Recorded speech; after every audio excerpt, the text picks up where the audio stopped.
Hello, everybody, and welcome to Shadow at Night. This is Monday, August the 5th, 2024. Back from a bit of a break. Thank you for allowing me the time off. Even though on Friday night we got a verdict in from Lethbridge in the trial of the Coots 2, and so I jumped on a quick show with Patriot Smoothie / Right Blend / Jonathan Villeneuve and Chris Dacey on Friday night. And we had, Jason Levine came on, and Robert Krychek from Rebel News came on. We had the two lawyers, the two defense lawyers came on. And what we got, in case you missed it, in case you're just getting back now from your long weekend, was not guilty of conspiracy to commit murder against RCMP officers. Chris Carbert was found guilty of possession of dangerous firearms or firearms with intent to be dangerous. I guess that's the conviction, as was Tony Olenek. Tony also got an extra charge of explosives, having possession of explosives, and they were both found guilty of mischief over $5,000. Sentencing is coming up on the 12th, and they are asking for the courtroom to be full. As for Pat King, he was rearrested last week based upon his bail being revoked. And so he got put away on his birthday, and he's up for renewed bail this Friday in Ottawa. So if you want to go attend that, for all of you Ottawa people, go and support Pat King at his bail hearing on Friday. And the trial of Tamara Leach and Chris Barber begins this week. So, yeah, there's a lot going on that I missed out on. You know, it's funny. A couple of people were saying, boy, you sure picked the wrong time to take some days off. I said, no, I didn't, because there's never really a good time to do it. We've had all kinds of things happen in the past few days alone. And we've got a great guest on tonight. The original topic of our conversation, and who knows, it may still be the topic of, or the main topic of our conversation tonight, is what is queer theory and how is it dangerous? As, you know, in terms of the usage of it, like they're implementing it fully in public schools for young kids and public libraries as well. But what exactly is queer theory, and how did we get here in the first place?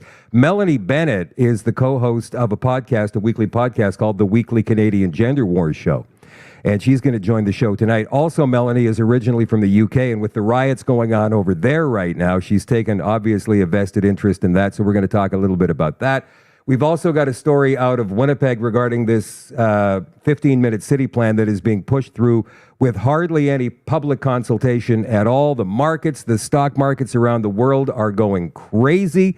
So we're going to bring that up in just a couple of minutes. The show, as always, is brought to you by Canada Nano Silver, CanadaNanoSilver.ca. With the Recover Muscle Cream, experience the ultimate comfort and relaxation as Recover works its magic. Formulated with cutting-edge technology, the advanced muscle cream provides unparalleled relief, catering to your unique needs. Are you tired of battling muscle soreness after intense workouts or long days? Are you in search of a solution that provides unparalleled comfort and relaxation? Canada Nano Silver proudly presents Recover Silver Biotics revolutionary muscle cream designed to be your powerful ally in soothing tired muscles and helping you to conquer each day with ease. All natural products made with the power of silverceutical technology. You can find this and all of the other fantastic products at CanadaNanoSilver.ca. Again, that is CanadaNanoSilver.ca. And if you're looking for a retail location near you, you can go ahead and find one in the retail locations tab. There's over 30 to pick from all across Canada. The retail locations tab is on the website. And if you would like to become a retailer of these awesome products yourself, get a hold of Kevin and Anna through the contact tab at CanadaNanoSilver.ca. Again, that is CanadaNanoSilver.ca. Look at this story from Associated Press. I don't much like going to the left-wing corporate media, as you guys know. By the way, don't forget to like and share it. Get this out to as many people as we possibly can. Understanding fully that a lot of people thought there wasn't going to be a show tonight. It's a holiday Monday across the country, after all. There is. We are live. We've got a lot to talk about tonight, so please get this out there to as many people as we possibly can. The best way to do that on Facebook is to like and share. Same goes for Twitter. You repost and give us a like. And if you're watching on Rumble, don't forget to give us a thumbs up. It is imperative that you give us a thumbs up. It helps us get out to the more than 100 million strong now Rumble community. We're also broadcasting the show live tonight on Telegram and, of course, on shadowdavis.com. And we're on YouTube tonight as well, for those of you who are still big fans of that. Look at this. Dow drops 1,000 points. That hasn't happened since 1987, and it's not just in the United States. It's happening. Japanese stocks suffer the worst crash since 1987. Markets are quaking worldwide. We know that Warren Buffett has been shadily selling stock in Bank of America now for the past few weeks. He sold over $2 billion worth of stock in Bank of America. What's going on? That's the second largest bank in the United States. Why is he selling Bank of America? Does he know something we don't know? Of course he does. It seems to me the destabilization plan of the globalists is in full swing. This is something we have talked about repeatedly ad nauseum for the past 2 or 3 years. And here we are, you guys. Here we are. I believe the American election is going to be a make or break deal. Although I don't know exactly which way they've got that plan to go, but there's all kinds of other things going on across the country. Well, look at this story found in the Marxist corporate media in Winnipeg, which I found astounding. Our friend Marty Gold is a guest contributor to the Winnipeg Sun from time to time. And there's a story about Winnipeg Plan 2050, which is a blatant 15-minute city, smart city package that is being put forward by a private enterprise, a private group, which has been empowered to act as an elected group by the province of Manitoba themselves. What they're thinking about doing, what they want to do, what they want to enable with this legislation is to limit the use of roads in and out of the city of Winnipeg based upon what kind of car you're driving. If you're driving a gas-powered vehicle, they don't want that. You'll have limited access. Limited access meaning what? You have to have a permit. You have to have their permission. They haven't been clear on that. As well as land use. If you, let's say, own 4 acres inside the city or even outside the city in one of the 18 rural municipalities surrounding the city of Winnipeg, and you're not using it for anything except for maybe recreation, this organization can come to you and say, we're going to build a 400-person unit in your backyard, and there's nothing you can do about it. In other words, we're going to expropriate your land, or we're going to make you build it, and we'll cover, what, half the cost. That is outrageous, and yet that is all in this bill. That, not bill, it's actually passed, this plan that is being put forward by this organization, Winnipeg 2050, Plan 2050. It incorporates 900,000 residents of the area. People are up in arms about this across the city. The next public consultation is going to be this Thursday in Niverville, which is south of the city. If you want to go, they're not going to be listening. There is a plan. They will all be there, all of the board members of the Winnipeg Metro region, but they won't be listening to what you have to say. They don't care. They will enact this, whether you like it or not, unless we can get a plan in motion. I've got a plan. I've been talking with Maggie Hope Braun of Kickley, and we know what the plan needs to be. I've been talking to Ken Lee, chartered accountant, longtime trusted business person in the city of Winnipeg. He knows what the plan needs to be. The question is, can we get enough people together to execute the plan? Time will tell. And details of that will be coming out in the next week. Ken has been working very hard trying to get people together behind the scenes. In the meantime, go ahead and check out that meeting in Niverville on Thursday and make sure, even if you're not speaking, that you're there in support of getting rid of this Plan 2050. It is a 15-minute plan, 15-minute city plan, a smart city plan that encompasses not just the city of Winnipeg, but all 18 rural municipalities that surround the city of Winnipeg. Going to read you that story a little bit later on tonight. Probably going to happen in the extension on shadowdavis.com. Statement made by the International Boxing Association regarding athletes' disqualifications in World Boxing Championships 2023. You guys know what happened. We have been social mediaing to death on this in the past few days, where a couple of boxers Lin Yu Ting, who identifies as female, and Emaine Khalif, who also identifies as female, have been beating the snot out of biological women at the Olympics for the past few days. Now, I understand these two are going to be taking each other on in the semifinals of their weight class. I'm not sure if that's already happened or it's yet to come.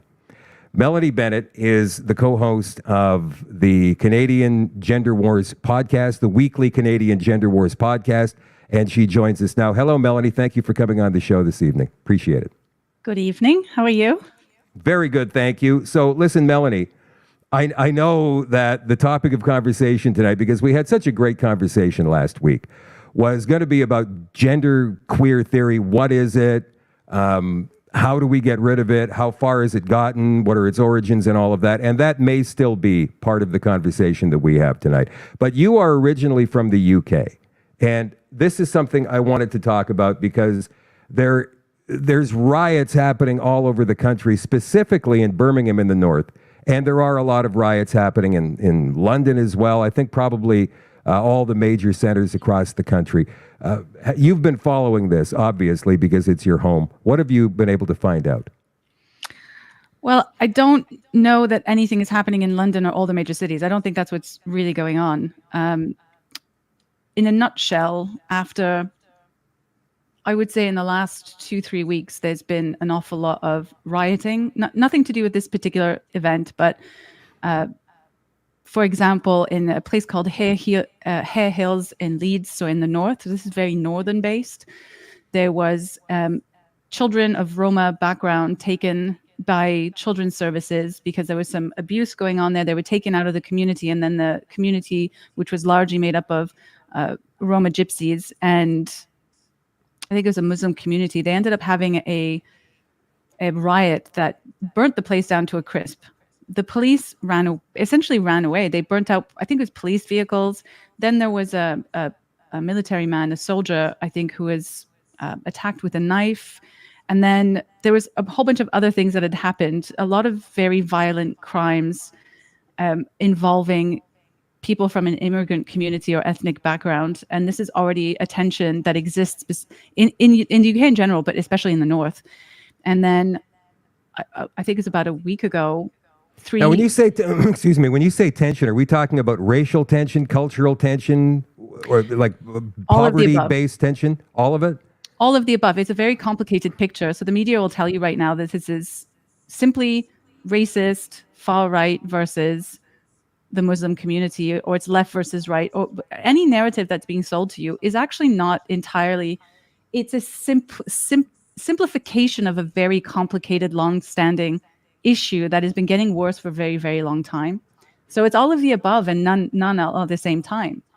And it depends on which people in which area. But the long and the short is what kicked this off, if people aren't aware, the reason these current riots are happening is there was a young man from Rwandan descent who went to a yoga class with a knife. This is a really big problem in the UK, knives like machetes especially. And he went on an attack. He killed young girls. I mean, this was a yoga class. 3 of them are dead currently. I think it's 8 are in critical condition, with 2 adults also in the hospital. I don't know what's going to happen with them. And so this was in a place called Southport, and that's near Manchester, again in the north. Now, the community, as you can imagine, don't feel safe. They don't know what's going on. They're seeing an increase in immigrant-related crime and ethnic crime in their areas. They've been talking about this for a long time, for a very long time, since not just since the mass immigration. The government basically already calls them far-right racists, so they're kind of used to that, right? These often are people who, whether they did or didn't. So let me take a step back. So there was a vigil in Southport. It was very peaceful. There were many community members there. And from what I can gather, the reason a riot kicked off, the reason this actually properly kicked off, is because a man came around. I think he may have been Muslim descent, but I'm not sure. He was holding a machete and he shouted in the crowd, "Allahu Akbar." And everything kicked off. Everything got sparked. I think they went to mosque. They tried to attack the mosque. And there was a huge Southport riot. And from then on, the Keir Starmer came out and he said he was fighting far-right thuggery. But you have to understand, for the last couple of days before that, you had all of these people putting out on social media, for example, regular citizens, just average everyday moms and dads. They're not far right. They're just normal people putting out this meme, I guess you could call it, picture of themselves to show how normal they are, saying, Keir Starmer calls me a far right thug, whatever. So they're kind of reclaiming this far right thug because they know these are millions of people that feel this way about what's going on. Right. So one thing leads to another. We just had a weekend of riots all over it's not even all over the country. Very specifically this weekend, the riots were in the north. Now, there are deep, complicated socioeconomic reasons why this was in the north. So let me just read out. So the scale is massive up north. Okay, so not only were these riots huge, but it started in Southport. Then you had Sunderland, which is in the northeast near Newcastle. There you go. I couldn't get that out. Liverpool, in the west, Bolton also in the west, Hartlepool, Hull, Rotherham, Sheffield, Birmingham. Well, that was just today. Middlesbrough, Stoke-on-Trent, Stoke-on-Tees, and then including over the weekend, Bristol, and then the south has just started, I think today and yesterday. But the reason this is important, all these cities that I named, except for Weymouth and Plymouth, are all northern cities. And these places, they're not the main areas, right? So I had to tell you that, for example, Southport is near Manchester. It's not Manchester itself. A lot of these have poor areas, right? Southport, not necessarily. So you're suggesting this is a socio-economic 100%. The rioting, the so-called far-right thuggery, and I will say, yeah, there's thuggery. Absolutely. Places like Hull, for example, or Hartlepool. These are incredibly deprived areas. So the reason I know this, because I lived there. Also, I lived in two places that rioted, Middlesbrough and Bristol. Bristol's in the south. We won't talk about that right now. But there is a level of deprivation that I have never seen before. And I've lived in some poor areas in South and Central America. You wouldn't believe how much poverty there is in these places. And this is multi-generational poverty that these people are experiencing. And with that, with the factories closing, with the mines closing, and all kinds of industry closing up north, these people became very, very poor. And this is decades ago. And so you have children, parents, grandparents, great-grandparents who maybe have been on benefits this entire time. You see houses with roofs caving in with people living in them, right? You see people who have very low education, no expectation of any kind of life. Now, Melanie, can I play a video for you before you go any further? And I don't dispute what you're saying at all, because you are absolutely from there and you've seen this for yourself firsthand. But we've got some video that's been coming out of the UK for the past couple of days. This one came out today, and I'm going to go ahead and play this. This is what appears to be a mob, the way it's described in this video, a mob of Muslims who are protesting their particular area. And it's 10 seconds long. We're going to listen to what this one guy says, the one guy who's taking the video, and we're going to play it for you right now. Let me go ahead.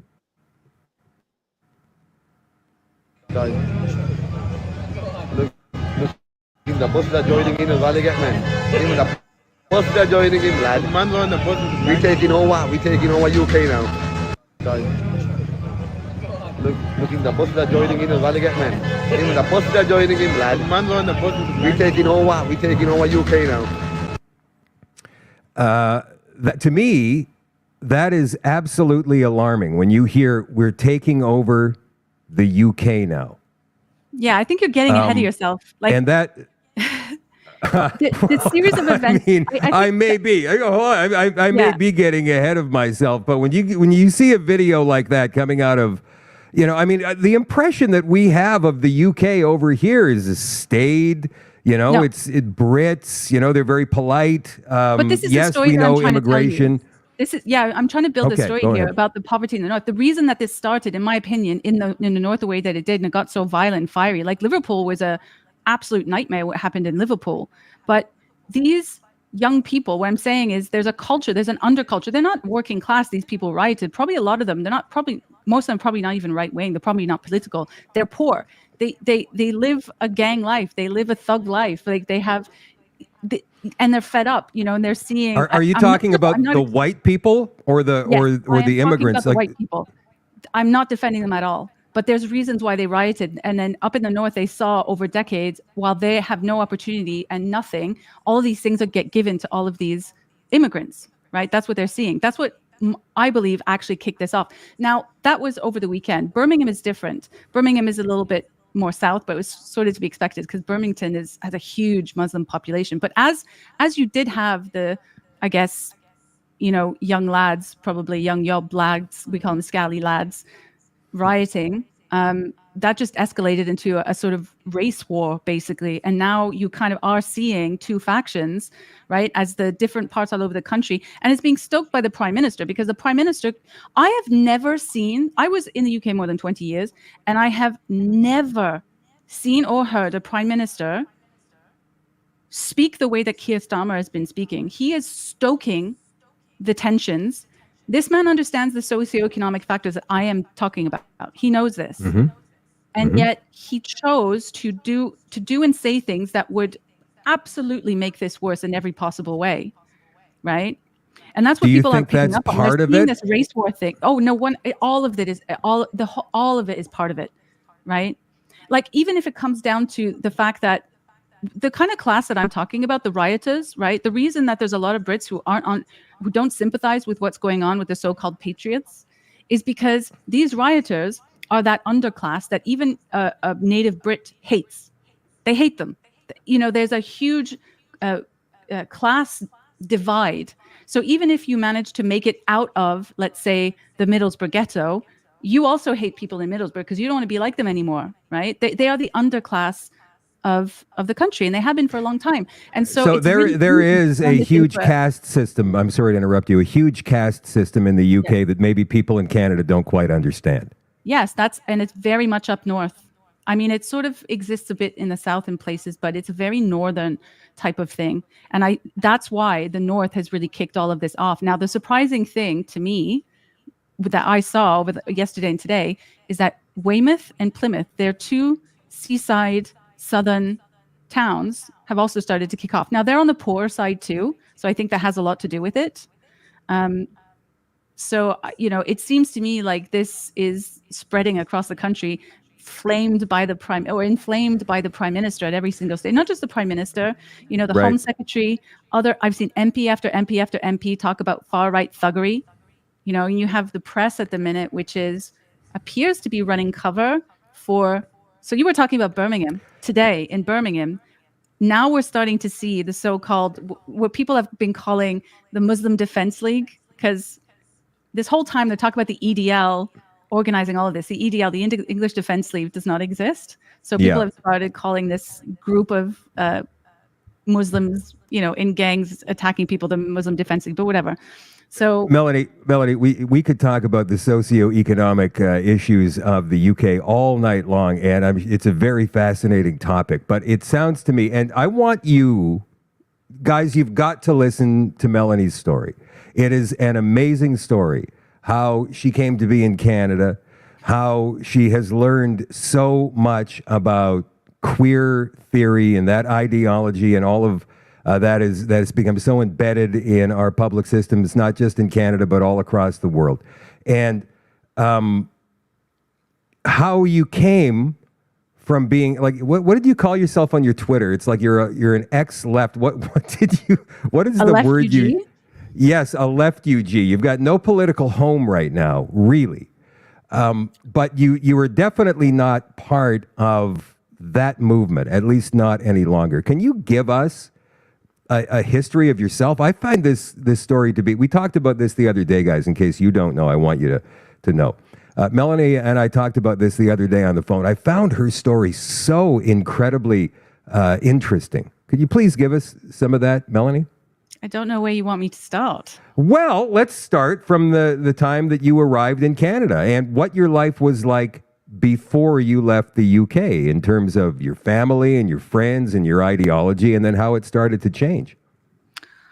Well, I moved to Canada in 2017. I'm Canadian and English. I'm not just English. So, I moved in 2017 for a job, but I I was also escaping Brexit. I was doing what a lot of people are talking about right now, like leaving the country because you think everything's going to fall apart. But I was a progressive leftist at the time, so Brexit meant the end of the world. And so a job opportunity came up, and my son wanted to live in Canada for a long time, so I took the job and I moved here. But what I didn't understand at the time is that it was a frog jumping out of the kettle into the pot, whatever the expression is, or out of the pan into the pot, whatever. So Frying pan, fire, I fell into a situation that was. So I originally grew up. I went to primary school in Quebec, so I had an idea of what Canada was like. But then moving back here as an adult after spending basically my whole life away, it was a bit of a shock joining the workforce in, of all places, the GTA, which could not be more different from Quebec, and then 20 years later on top of that. So yeah, I had an ideological awakening over the years since then. What caused that ideological awakening?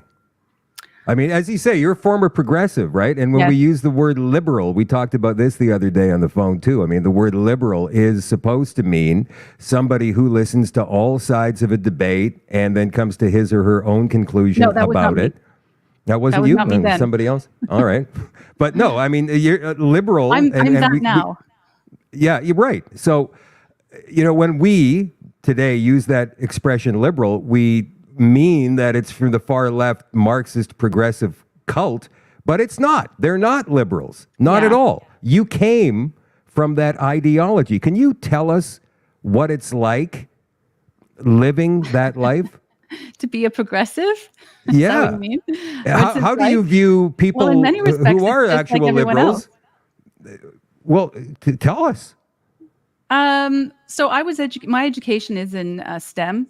I did 2 degrees in basically in ecology, so conservation, wildlife stuff, and climate change. So that was. So you believed in climate change. You were all over that. You thought there was a climate catastrophe. Correct. Yes. Okay. And I also participated in bringing that forward in many ways. So that was the trajectory. So as you can imagine, also all of my friends and all of my family are also sort of on the progressive side, maybe even champagne socialist. And so there's a very leftist worldview. How is it? I don't know. There is, I can honestly say, that's not me now, by the way, very, very different person now. But I can honestly say when people assume that leftists are self-righteous, they are. I mean, absolutely without a shadow of a doubt. There is an inability to. It's like you're overrun with an with this idea of what the world should be, and you're not necessarily thinking about how the world actually is. And I very much used to suffer from that. And when you're the thing is, when you're really, really surrounded with that, with all of your friends, all of your family, you have no reason to be anything else. And so I would have been one of these people calling these people in the UK rioting far-right thugs. But, I might have even gone to a protest, anti-fascist protest, right? Because you really believe, really, really believe what you're doing is the right thing, that you're a good person. But that kind of changed when I moved to Canada. And it didn't change immediately. I was still working in climate change. I worked for I kind of still worked in climate change. So it didn't change immediately. But what hit me straight away is that in 2017, certainly in the career that I'd had, I wouldn't say that I experienced woke culture, or at least not to that degree, not any way, shape or form to that degree. But I definitely faced it when I started working in the GTA, and I couldn't understand what was going on. So that was a bit of a shock. It took me many years. But then the thing that really knocked me out, right? The thing that really unleashed the dominoes, as it were, is the queer theory. So my son and his friends were all queer and trans, which at first I didn't think anything of it because I'm a good liberal, aren't I? So I'm not going to judge. But it's when I started talking to the kids and asking them about their experience and what was going on, that alarm bells really went off, and I had to face so many things all at once. And that just, a veil was ripped right out of my eyes so viscerally that I've been wrestling with the meaning of reality ever since.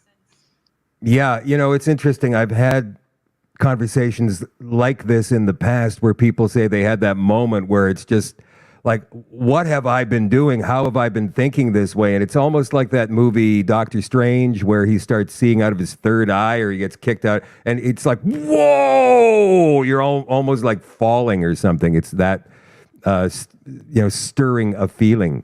Well, Was let me it tell like you that? what Like really they did? did it. Yeah, well, it was. Okay. It was. I knew something was wrong for many years, but I just assumed it was me not coping. It was when my son had a friend who was at the time apparently homeless, and like I said, as a good liberal, I said, well, my son asked me if he could live with us for a bit because they're like 17. He's older. They're about to go to college, and I said, sure, no worries. His parents had kicked him out, and so he can come stay with us if he earns some money, whatever. So the kid comes, and obviously he's trans. Well, male to female trans. And he's a nice kid, actually, lovely kid. But it's when I started getting to know him that I asked questions, and it occurred to me quite early on that the conception, the idea in this kid's head, it was that by taking hormones, that he had literally become a woman, not just feeling uncomfortable living as a man, but he is physically in his whole body and soul transforming into a woman in every cell in his body. So that was like the first red flag. And I found that a bit confusing. There was a whole bunch of other things. The way that I would get accused of being a TERF. I learned what a TERF was by having these conversations. When I was told that he's a lesbian, I said, oh, it's maybe a bit disrespectful. And I learned all about TERFs when I discovered that trans women are lesbians, apparently. Wait, hold on. I've heard that word, that acronym TERF before, but I haven't looked it up. What does it mean? Well, it technically means trans exclusionary radical feminist. And they exist as a type of feminist. But what it's really used as, for the most part, especially by young people, is that usually a woman, but not just a woman, who is anti-trans, I guess. So it's like an ad hominem attack. Oh, it's like calling someone a transphobe. It's the same thing as that. Yeah. So when all of this gender theory started coming into your life, you clearly took it upon yourself to learn all kinds of things about it. And you discovered some horrifying facts, yeah? Well, this is the thing. So those are the two first red flags. The third red flag that really, for me, did it, and I had to do as much research as possible, is I was told that this kid was kicked out, and I believed it. Because in my mind, that's what we liberals believe. All these poor trans kids are being kicked out of their homes because their parents don't love them or don't accept them. And this kid's family were religious. They were Catholic. So I just bought that, right? Because we have the narrative of homophobia from the 80s and 90s. But when I spoke to this kid, I discovered that he came out at school, and the school counseled him to go to a doctor. The doctor was obviously an affirming doctor. The kid, and these are his words, told me that he received cross-sex hormones and androgen blockers, so testosterone blockers and then estrogen. On the first visit, he was offered therapy but refused. He's offered scans for his bones. He's never been, and he just goes to get these pills. And all of this was done without the knowledge or consent of the parents. That's when the real red flags started popping off, because this was at 16 years old. Yeah. Then later on, I found out that the school, and when the kid came out to his family or whatever, they were obviously very unhappy. Anyways, long story short, the school through the guidance counselor encourages him to go into a group home because his parents don't love him. So he's not actually kicked out. And when he lived with me, these parents, these lovely people, they might have their difference of opinion, but they bring food every week. They obviously cared. There was a relationship there. They were not abusive in the way that we're being told. And that whole situation is what made me have to start looking into what on earth is going on, because any kind of pushback that I had, look, I'm a biologist. I come from a biology background, and me explaining to this kid that your body is a sexed body, and that's not really a debatable topic. Like, it's just a sex body. And him telling me, no, but that's not what the doctors say. That's not what the research said. This, that, whatever. Me realizing from his perspective, he's actually right, because that information is being told to these kids. And I realize the doctors are telling these kids this, the teachers are telling these kids this. All of the so-called responsible adults are confusing these children, lying to them, encouraging them to distance themselves from their families, and basically shut out anyone who disagrees. So isolating them from influences that might question their beliefs. All of this stuff made me obsessed with trying to learn what on earth is this trans movement. It's not what I expected. And what on earth gender theory is. But more specifically, recently, it's become queer theory, because I think this is kind of the origins of this kind of thinking, and what drives a lot of the issues that we have in our institutions as well.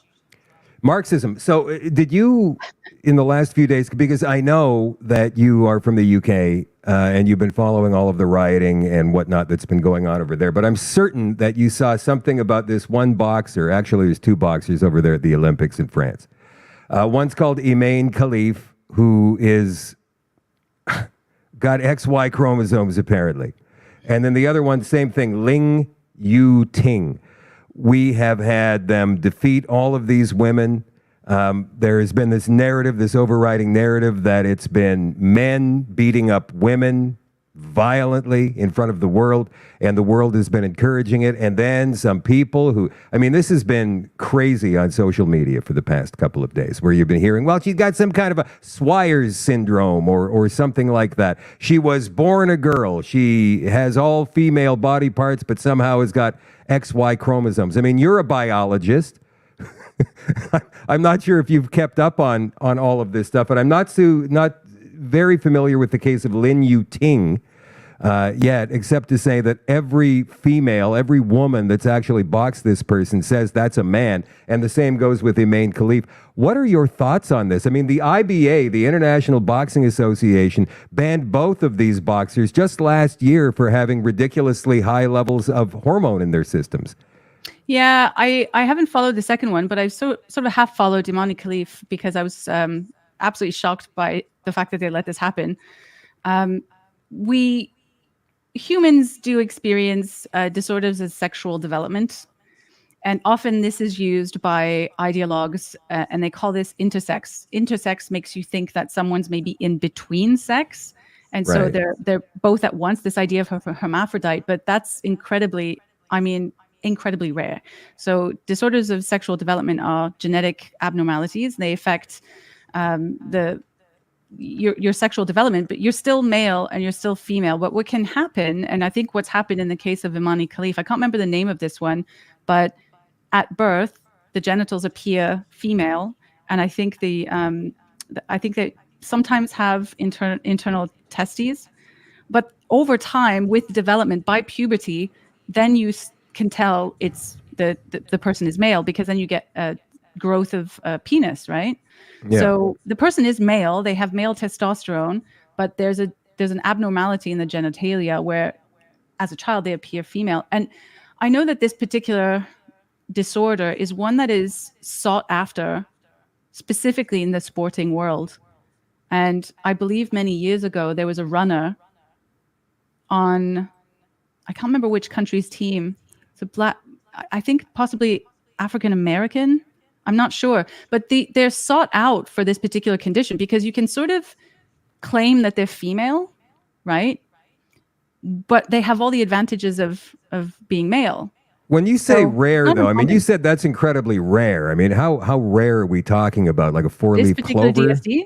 I mean, intersex conditions are rare to begin with. I mean, when I say the rarest of the rare, so this is all intersex conditions are very, very rare. So maybe like 1% or less than 1% of the entire population. So they're really infrequent. But a true hermaphrodite is probably like 1% of 1%. Like it's the most rare. But I know that so it seems to me that it would be incredibly almost impossible that we could have two of these people in the same Olympic Games, in the same sport, in the same category, don't you think? Right. Well, that's what I'm saying. They are sought out. People with this condition are sought out by sporting teams to compete against females. This has happened many, many times in the past. The difference between now and other competitions, I think, is that I don't think this has happened in boxing before. So this has happened in running. I remember it happening in race running, but not boxing. And the difference between running and boxing is obvious because you're actually beating up a woman, right? And so what I did also notice is that one of the boxing associations had banned them, both of them. And then the Olympic one came out and said, no, they're female on their passport. They have these photos of being female when they were kids. So they're obviously female. We're not going to do genetic testing. He's like kind of rolling his eyes about this idea because that would be so authoritarian. But this is sport. We should be doing testing. That's what sport is. It's testing. And then actually just today before coming on, there was another press conference with the Greek doctor at the Olympics declaring that these two have a male karyotype. So essentially probably having that DSD. So they're male. So they have a male line disorder of sexual development. So there's a whole controversy. And I know both of those competitors were asked to do a genetic test and both declined to do it. So the whole thing is fishy.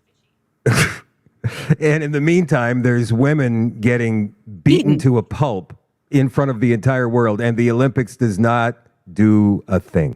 I'm going to be really controversial. They put out a counter narrative and they said, no, this is actually a woman. And then I've always been and the pictures, as you were talking about, they're all there, the little girl, look at. Ultimately, all you really need to do, and this is something I've been saying for a while now, and I got this from Tucker Carlson like 5 years ago, and I thought he was right.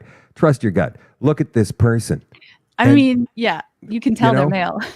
Yeah. And should that guy be in this ring beating on a woman, even if she is an Olympic level athlete who has been training for her entire life for this one event? I mean, clearly a highly trained male, and this is not anything that's sexist. I don't want anybody thinking that.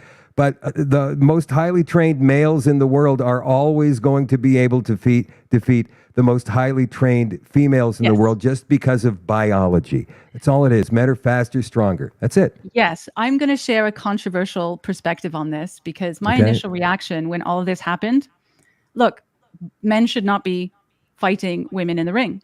They shouldn't. We all know that. But let's be clear here. Both of those players were playing by the rules that were set out by the Olympics. Okay.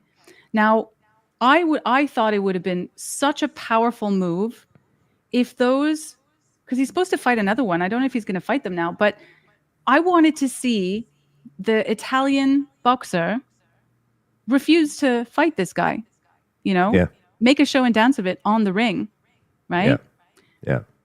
Because these kinds of things are happening all the time. And people just want to be kind. They just want to be polite. But I guess I've been eyebrows deep in all of this queer theory and gender stuff for so long. And we're in Canada. We have all of these issues around trans and the way that it's perverting everyone's existence. By perverting, I don't mean a sexual perversion. I just mean it's just undoing the fabric. It's creating chaos. Yeah. And I want to see people take a stand. And I think women forget they have so much power because nobody forced her to fight. Nobody put a gun to her head and made her do it. Now, it's unfair.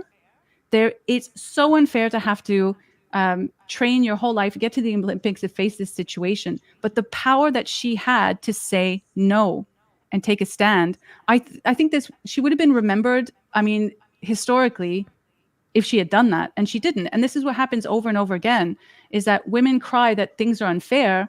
And I'm not seeing very many women in sport basically refuse to comply. So that's my unpopular opinion about that.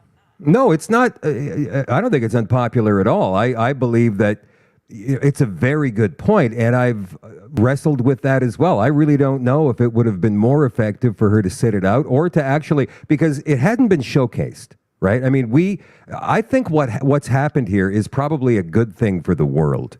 Because people are now starting to see what the hell is going on. This is probably queer theory taking over the biggest sporting event in the world, bar none, except for maybe the World Cup, right? The world is watching this and they're seeing what's really going on. Yeah, it did have an effect in terms of the media afterwards. That's true. Yeah, I don't know if it would have had as much of a media impact had she literally gone in the ring and just stood down. That's true.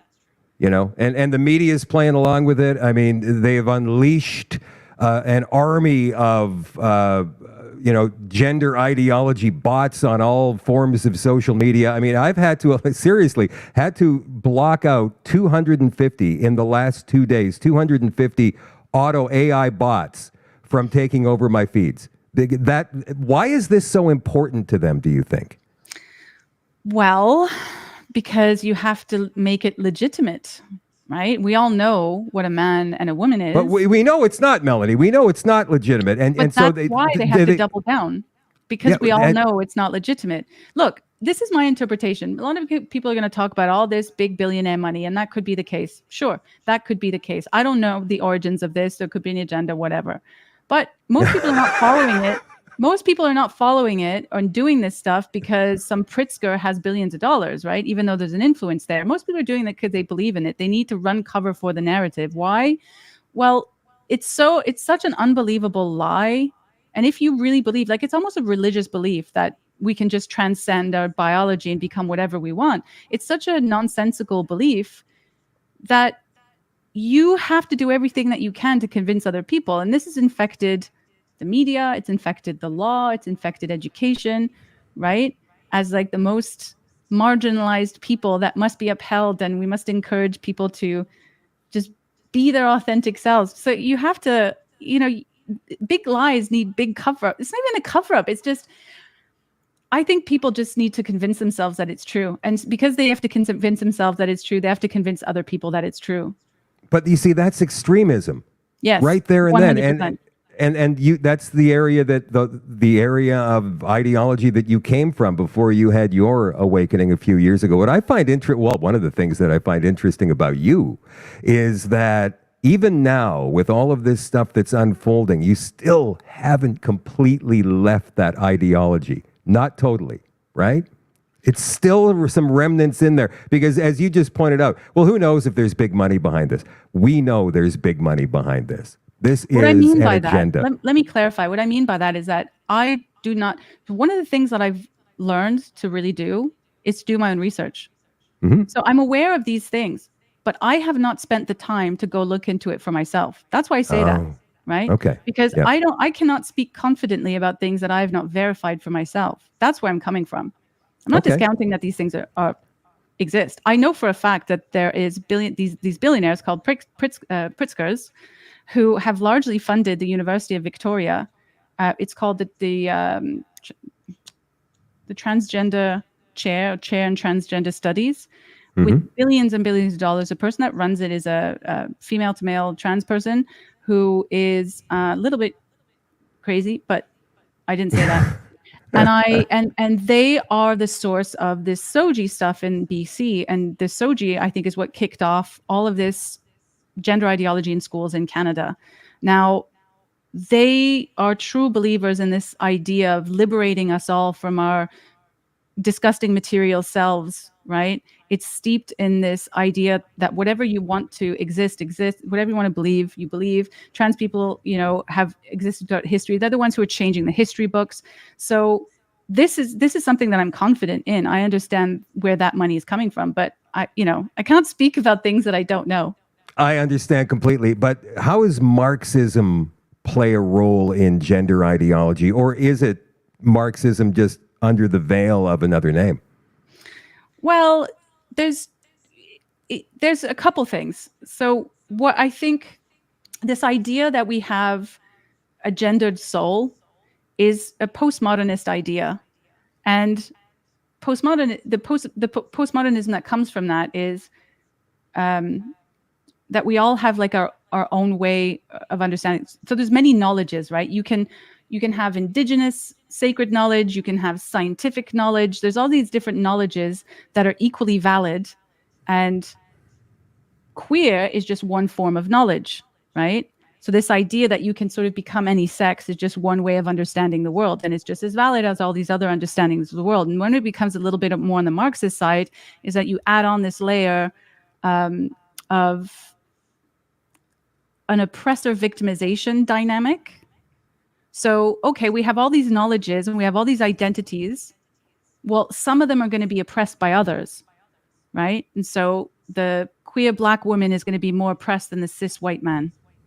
And so they kind of meld together into. So that's critical theory, and what we've done is now it's intersectionality, where we've brought all the victim classes together, and I suppose the queer group would be one of those groups. It's an arm. So it uses sexuality. So if we want to get to the core, what is queer? The queer in the sense that is used today does not mean it's nothing to do with sexuality in many ways, but it also does. So it just means strange. So the origin of the word queer is strange. Well, it means the same thing in the ideology. They're stranging the world. And so it is a political opposition to anything legitimate, traditional, normal. Normal is a usual target. So the idea is that all of those things are really invented by European white supremacist ideologies, and they uphold the patriarchy, and that patriarchy is men and women. And the reason this is oppressive, and gender and men and women, we're getting into gender, is because men go to work to earn a living, and women get forced in the home to earn the unpaid labor of raising the nuclear family. So all of this stuff is oppressing gender. And if we could just break out of this gender stuff, right, and become queer, right, so we can break away from the shackles of this cis heteronormative patriarchal shackle, then we will be truly liberated. So we must become queer. And the only way to truly liberate ourselves from normativity, right, this oppressive force, is to become queer. So I mean, that's what queer just means, anti-normative. It's a chaotic state of understanding the world where you must be as against the norm as possible.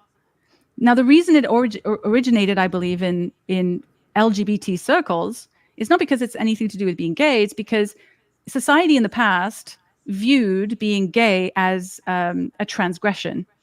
So this ideology is all about transgressing all norms all the time. And so it's a natural home for it to bloom, right? So it just so happens that gay people are on board with basically queer ideology.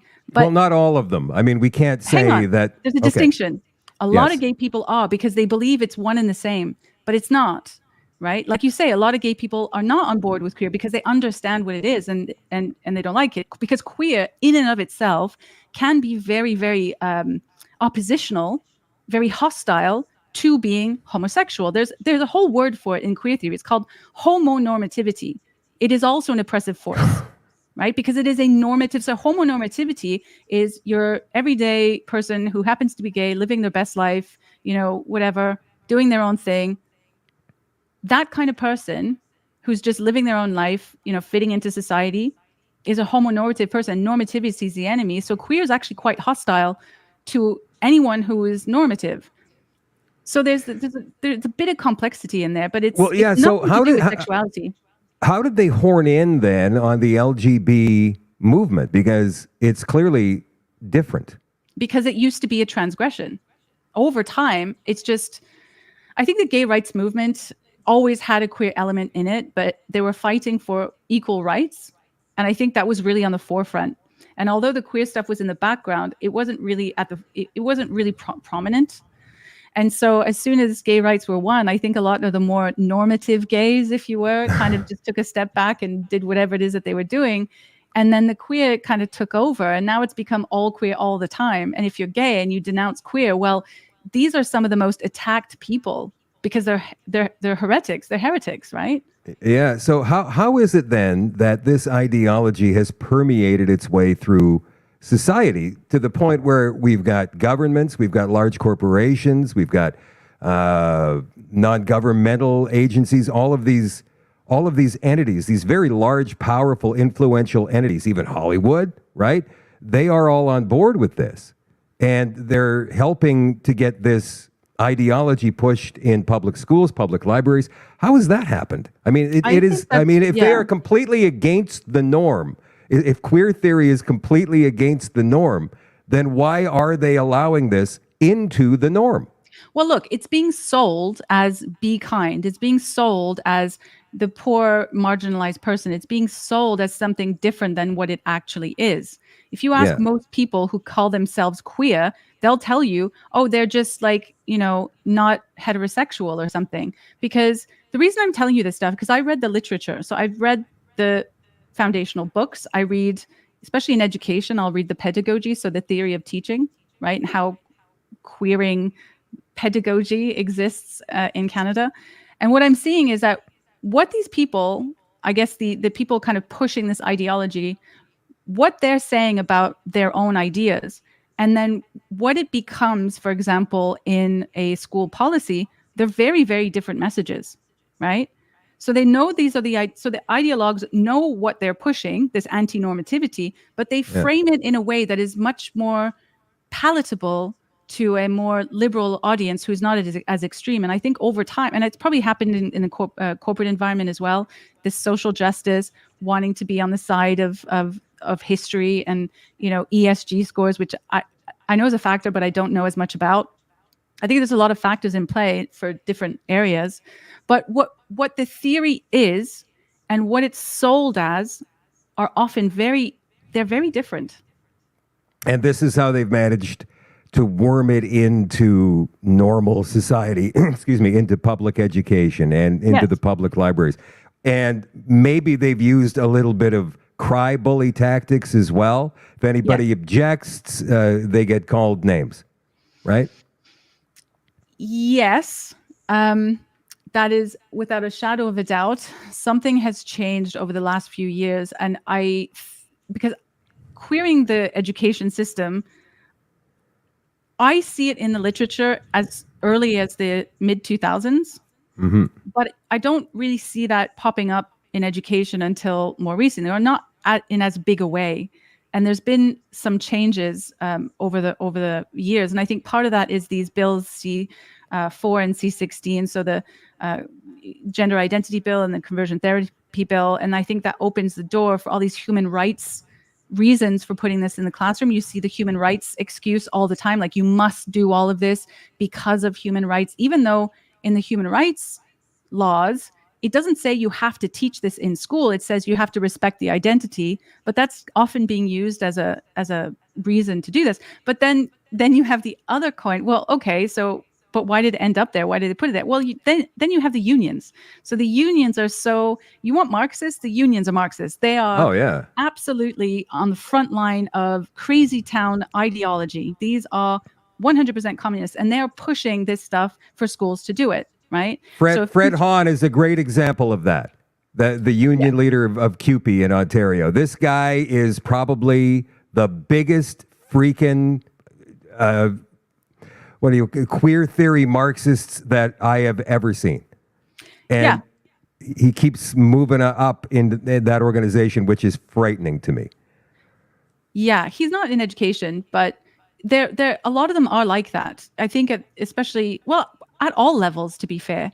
So these unions have these ideological ideas, and they're not just queer theory ideas. They're going to be critical race ideas, social constructivist ideas, all of these radical leftist ideas that they've been pushing into the education system for some time.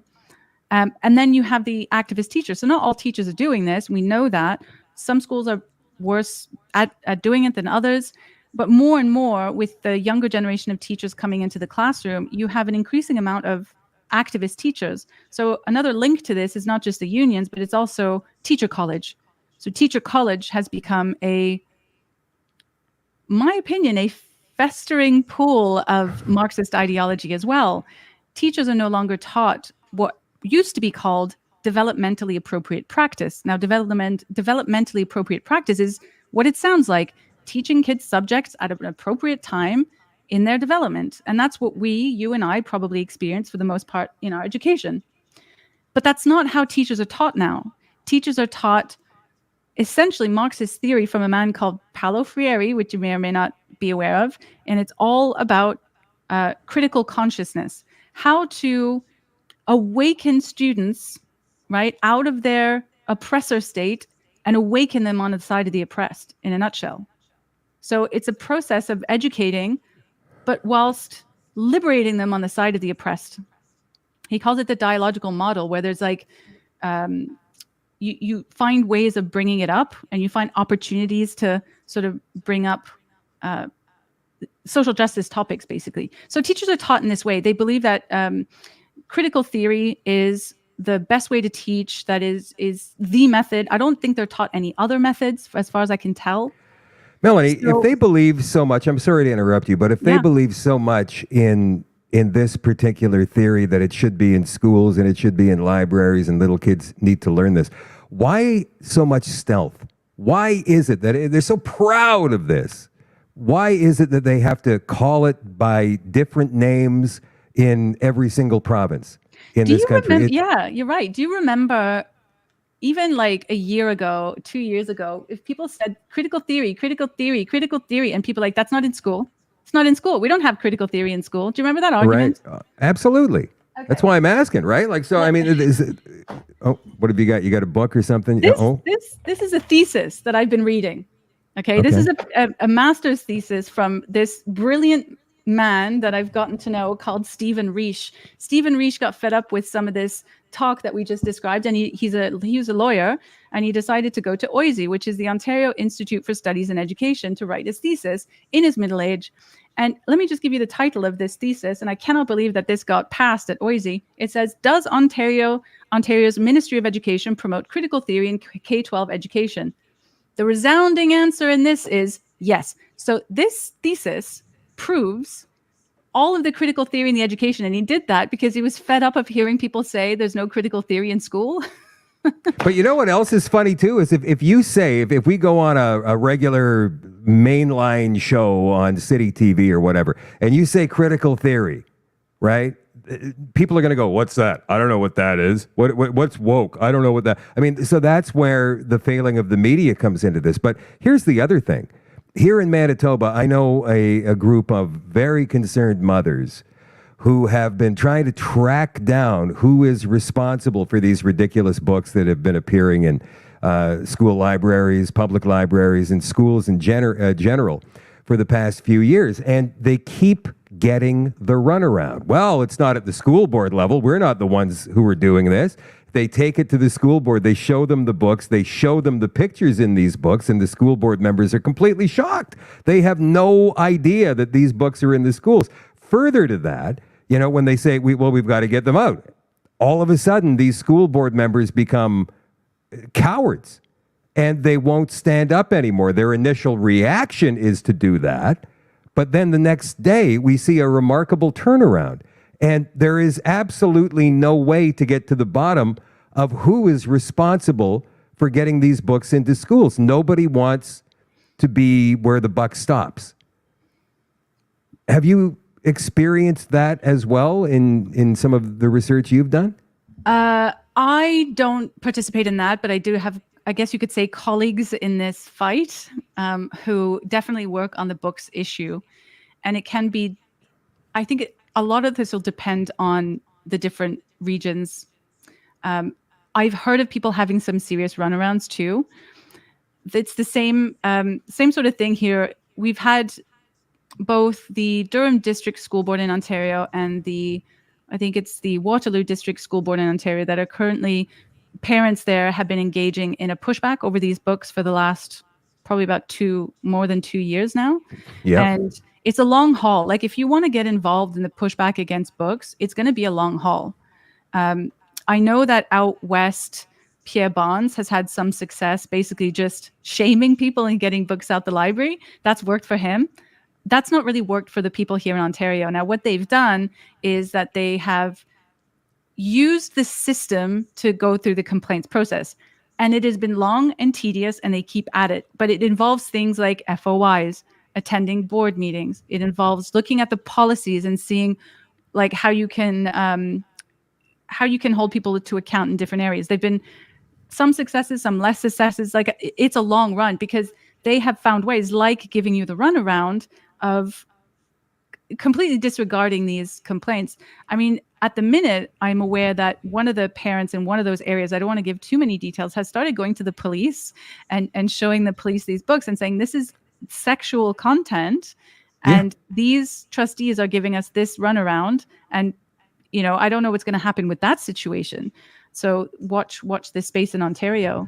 But interesting that the police, because they have like the RCMP both, the OPP in Ontario, the local police services have been notified about these books being in schools, and it's in the criminal code. I mean, you can't have it. It's sexual exploitation, exploitation of a minor. You can't, and yet they do. Well, you get the excuse that it's not porn. It's not sexual content. This is LGBT content, because you wouldn't be upset if it was a straight couple, were you? You hear that argument a lot. I don't know how this gets resolved, but I think the way that it gets resolved is people have to be persistent, and they cannot give up, even among frustration, because you're going to face frustration. Many of the trustees in these boards are either towing the party line because maybe they want a political career, or they're ideologues themselves. We know that, for example, the NDP support a lot of trustees. I don't know if that's the case in the West, but certainly the case here. So a lot of these trustees are not so much elected as they are selected. So you're fighting a difficult battle if you're going to address the books. It's a worthwhile fight. And I think that if you're interested in doing it, that you should either join up with other people for moral support, and certainly showing up in these things. Don't do it alone. No, you get eaten alive. It's not an easy fight. Absolutely. And it's framed along the lines of, this is about inclusion. Always framed as this is about inclusion. And if you say anything, then, we've had Carolyn Brzozowski, I think also in Waterloo, when she came forward and talked about these books and said they're inappropriate at a delegation, she was cut off. She was not allowed to finish what she was saying. And she's been in several court cases ever since. And now she, I think, has been asked to pay, I think, $30,000.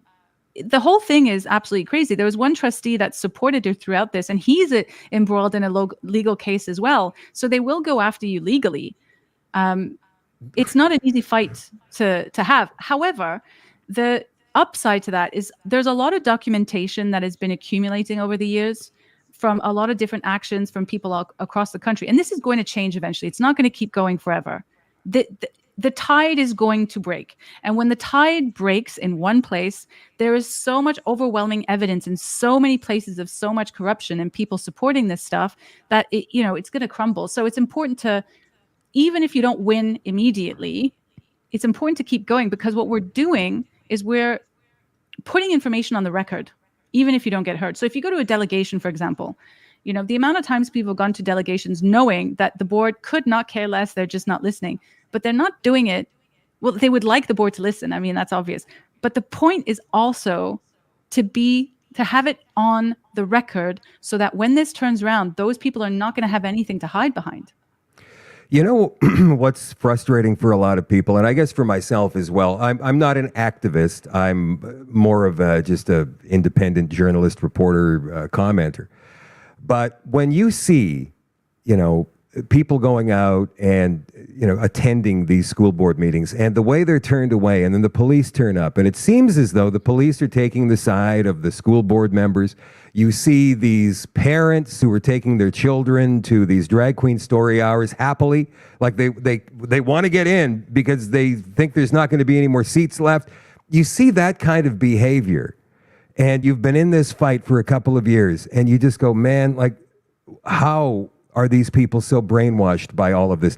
Do they not understand that drag queens are historically sexual in nature, and their performances are that, and they belong in back alley nightclubs?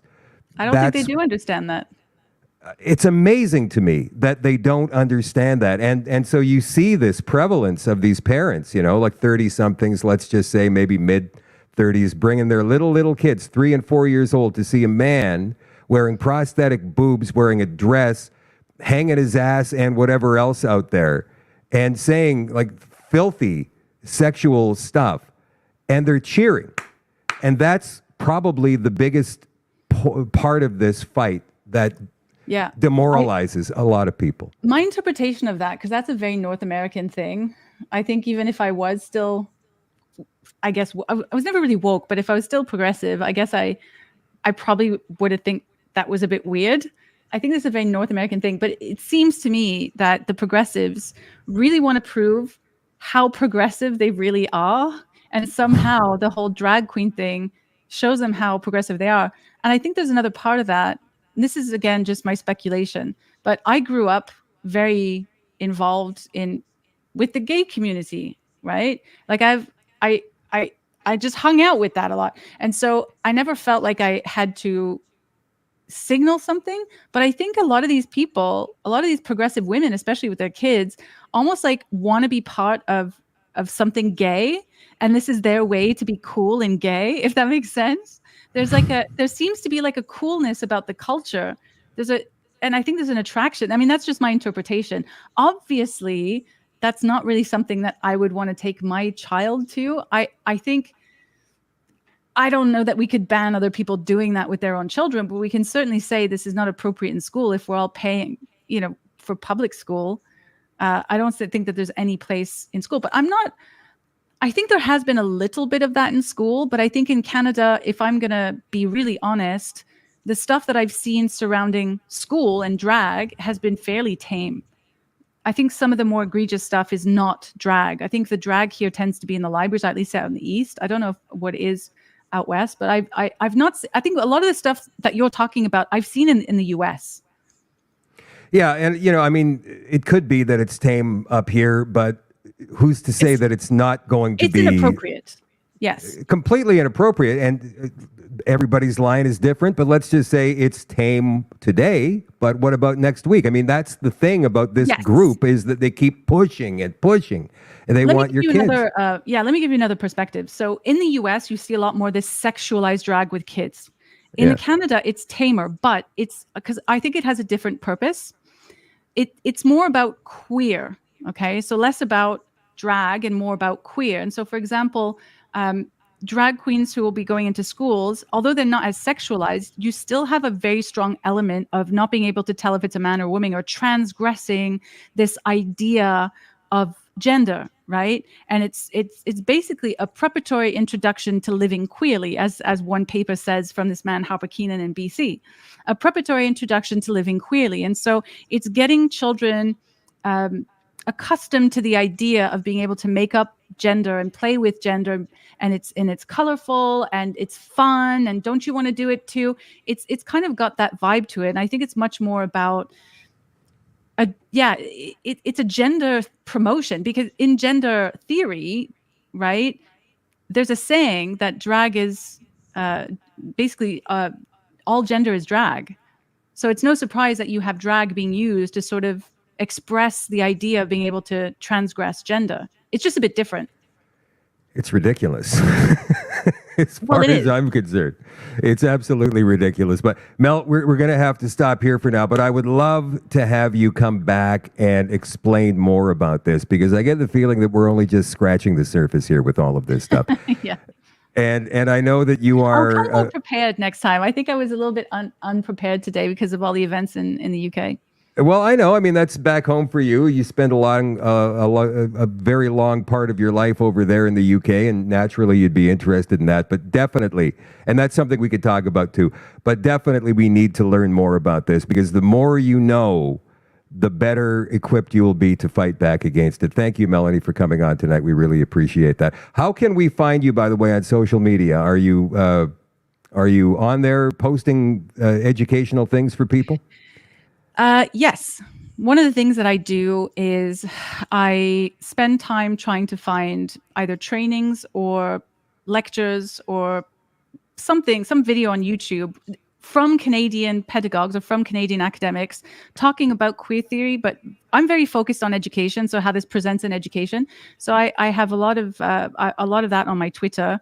I also have the channel that you were talking about, the weekly Canadian Gender Wars report. On there, I have a few playlists where you can go find some of this information on there. So I've done a series on queer Marxism in Canada, part 1, 2, 3. I use something called the Transforming Toolkit, which is a toolkit we have here in Ontario to go through and explain some of the principles of queer theory and kind of the stuff you probably wanted to talk about tonight. And I go into a lot of detail there. But one of the things I do is I take you to the source.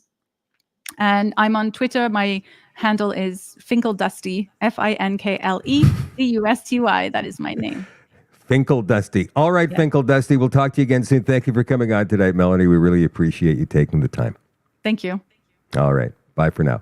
And definitely, guys, we will have her back, because I believe that Melanie is a fountain of information, and we may have gotten a little bit sidetracked tonight by what was going on over there in the UK. Obviously, she did because that's where she's from. And, it would be like us, spending half your life in Canada, half your life in the UK, going over to the UK to live your life. And then there was all kinds of crap going on back here. Of course, you'd be interested in that. You'd be spending time watching that. And I believe it's important because what's going on over there, regardless of the reason, Melanie thinks it has to do with poverty, and it could well have that part of it. That could be a part of it. I believe that this is about immigration. I believe that what we've got going on in the UK and in France and all of Europe and the United States and Canada is an invasion. Did you know that there was a report, Blacklock's reporter found this a couple of days ago. It was republished in the Western Standard yesterday or the day before, that there are upwards of 500,000 undocumented irregular immigrants in Canada. 500,000. This is a number that is equal to the population of London, Ontario, that is larger than the populations of both Halifax and Victoria, not put together. But Halifax and Victoria are both 400,000 people. 500,000, larger than both of those cities by 100,000, according to my math. And it's taking its toll on our housing, on our job market, on everything, including our way of life. It's a big deal, and it's becoming a much bigger deal. Even if you look at opinion polls going forward, you wonder if and when Pierre Poilievre is going to address this in any real, meaningful way. Because what is going on in the UK right now is all based upon that, in my opinion. What we have are two cultures that do not mix well, oil and water, and they've been thrust together en masse by the government. I believe that much of this is not the fault of the irregular migrant. It is the fault of the government in whichever country they happen to be in. Here, Justin Trudeau and his minions. In the United States, Joe Biden and his minions, and now Kamala Harris, the borders czar, and her minions. Those people need to go. But in their place, there needs to be somebody who is going to stand up and say, that's enough. We're going to get more into this in the extension in just a couple of minutes here on the Shadow Davis Show, shadowdavis.com. For those of you who watch only on social media and are not all access members, we'll catch you tomorrow night at 8 o'clock for another Shadow at Night live stream. For those of you who are all access members on the website, shadowdavis.com, again, we'll see you in just a couple of minutes. Love you all. Appreciate you all. Bye for now.